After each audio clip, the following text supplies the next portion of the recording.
Partecipato convegno del Sindacato Medici Italiani oggi ad Agrigento. Al centro dell'incontro riflessioni sulla responsabilità medica a 2 anni dall'applicazione della legge Gelli-Bianco. Una legge che onestamente ancora è monca, perché mancano i decreti attuativi, per cui siamo in una fase ancora di stallo.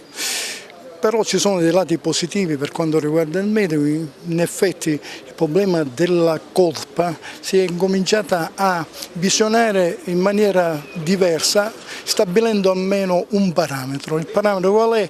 Le linee guida da seguire, le buone tecniche dal punto di vista sanitario. Quindi abbiamo un parametro che prima non esisteva, quindi si andava incontro alle colpe con le forme di negligenza, imprudenza, imperizia, eccetera. Lo stato attuale abbiamo bene o male una situazione di appoggio, un problema che ci possiamo dire c'è questo parametro da seguire. Quindi un fatto positivo, anche se dico il medico purtroppo viene colpito anche per la colpa. Anche senza dolo c'è la colpa, cosa che non esiste esempio per il cittadino comune, perché nel penale se non c'è il dolo non c'è nessuna responsabilità penale. Il medico paga pure la colpa, come un magistrato paga il dolo ma grave, quindi siamo diametralmente opposti ai magistrati. Una volta era diverso perché i magistrati vedevano di buon occhio i medici e la punibilità era quasi assurda perché si vedeva la buona fede del medico in tutti i suoi atti, perché il medico si protocola assolutamente, non c'è assolutamente nelle sue fattispecie, non esiste il dolo perché va per salvare qualche caso dico, di folli che se vanno nei reati penali in questo caso. Quindi la tematica che noi affronteremo è il problema su questa nuova Gelli con tutte le problematiche. C'è una situazione che ancora è ferma onestamente. C'è la situazione che abbiamo io soprattutto a cuore, è quella di far inserire soprattutto i giovani medici a lavorare, perché io parlerò nella mia relazione della situazione del blocco, della carenza, ma c'è il blocco, non c'è la carenza, perché quelli che noi portiamo avanti in Sicilia sono i medici. Abbiamo molti medici che purtroppo sono destinati a fuggire dall'Italia ora, non più vanno al nord, perché la carenza al nord è determinata dai nostri cervelli che ora vanno fuori addirittura Europa.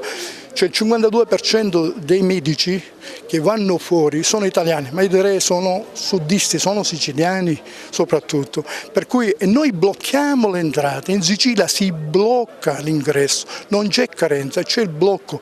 Noi questo evento lo stiamo sviluppando un poco in tutte le regioni, perché su questo tema c'è un poco di confusione, non si è detto tutto. E quel poco che si è detto non è stato qualificante, nel senso che molti colleghi hanno dei dubbi, si è visto pure stamattina nel primo intervento, molti colleghi hanno chiesto delle delucidazioni che sono state date ampiamente sia da me che dal relatore che è intervenuto.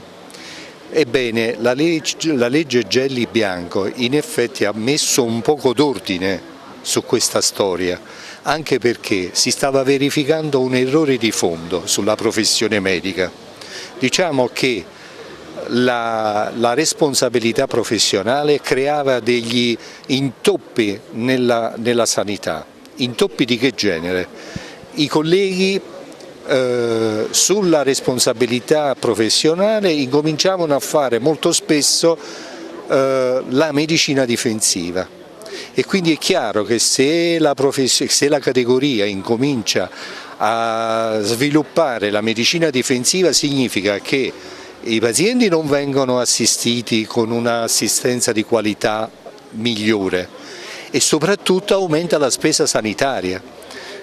Voi capite che chiaramente con una medicina difensiva in un momento in cui le risorse della sanità non sono poi troppo, questo crea un disagio sulla qualità e crea un disagio sulla spesa.